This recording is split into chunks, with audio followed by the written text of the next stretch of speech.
नमस्कार मित्रमैत्रिणींनो, माझ्या यूट्यूब चॅनलमध्ये तुमचं स्वागत आहे. मंडळी, 19 एप्रिलला आली आहे अक्षय तृतीया.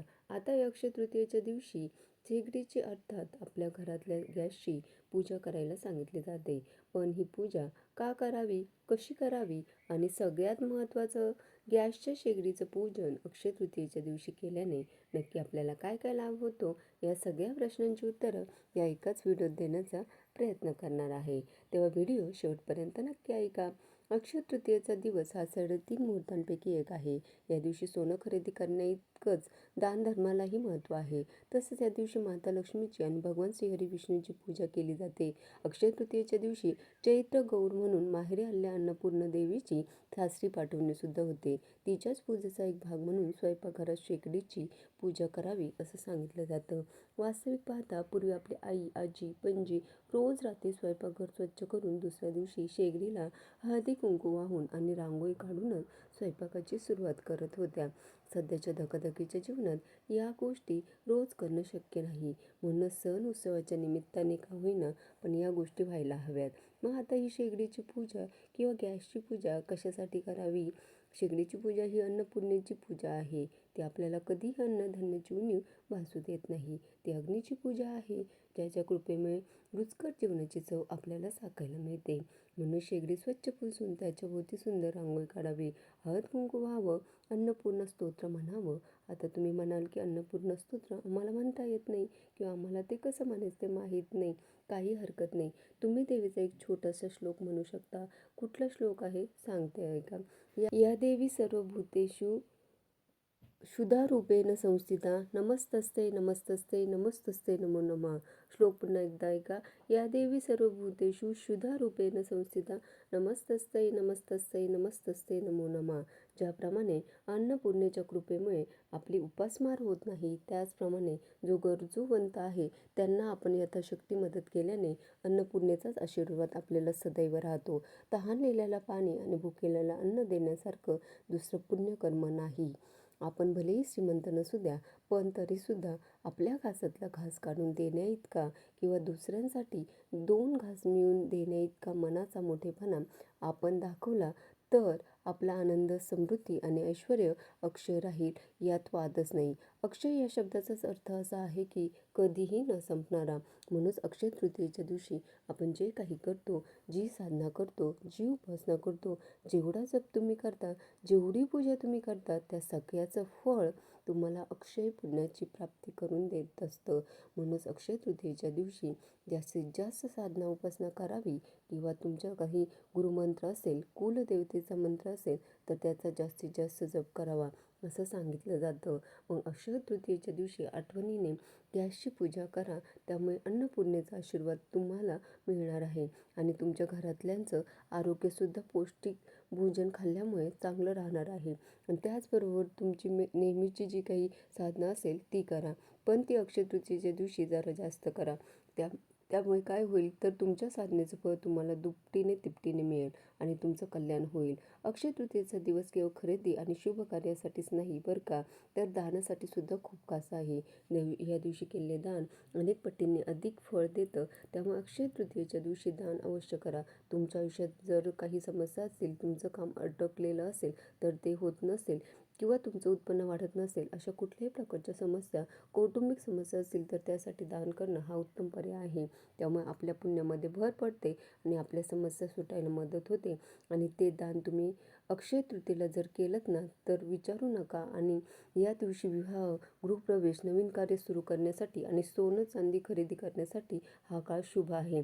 या दिवशी भगवान विष्णू आणि माता लक्ष्मीची पूजा केली जाते. या दिवशी स्नान आणि दान करण्याचंही खूप महत्त्व आहे. अनेक धार्मिक ग्रंथांमध्ये अक्षय तृतीयेच्या दिवशी दान करणं अत्यंत शुभ सांगितले. कारण अक्षय या शब्दाचा अर्थ होतो कधीही न संपणारे. आणि त्यामुळेच या दिवशी तुम्ही दान केलं की तुम्हाला अक्षय पुण्याची प्राप्ती होते. म्हणजे कधीही न संपणारं पुण्य तुमच्या पदरात पडतं.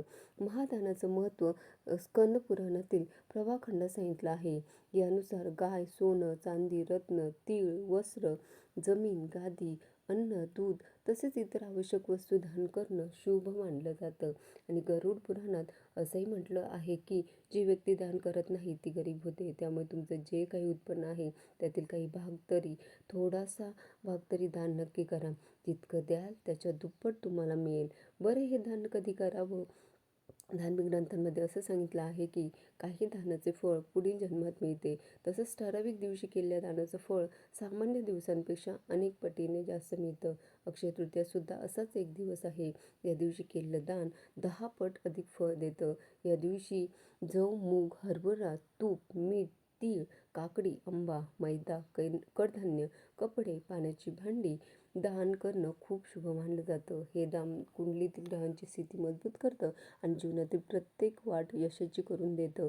अक्षय तृतीयेच्या दिवशी जर तुम्ही पाण्याने भरलेला माठ दान केलात तर तुमच्या पितरांना सुद्धा शांती मिळते. कारण अक्षय तृतीया उन्हाळ्यात येते. उन्हाळा असतो आणि या उन्हाळ्यामध्ये जर तुम्ही कोणाला पाणी दान करत असाल तर अर्थातच ते जीवनदान करण्या इतकंच महत्त्वाचं असतं, नाही का? तेव्हा अक्षय तृतीयेला तुम्ही काही ना काहीतरी दान नक्कीच करा आणि अक्षय पुण्याची प्राप्ती पदरात पाडून घ्या.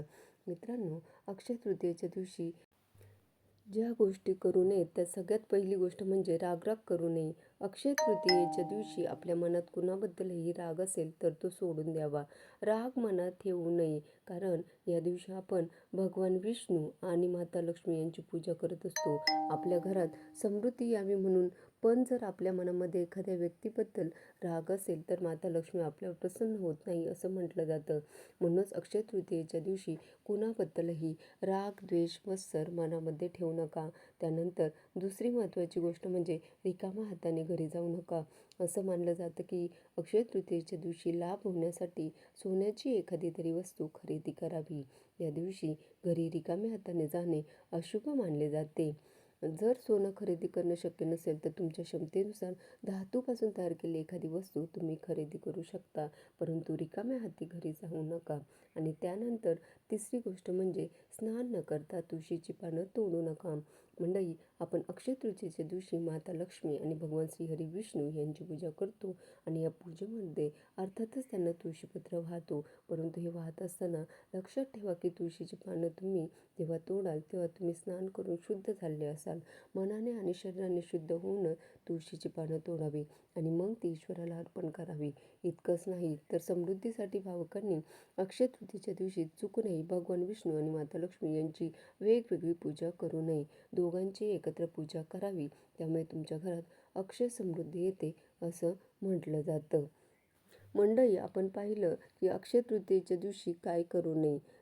मग आता बघूया, मी मगाशी म्हटलं तसं सोनं किंवा सोनं नक्की खरेदी करा. शक्य नसेल तर कुठल्याही धातूची वस्तू खरेदी करा. त्याचबरोबर अक्षय तृतीयेच्या दिवशी भगवान श्रीहरी विष्णू आणि माता लक्ष्मी यांची पूजा मनापासून करा.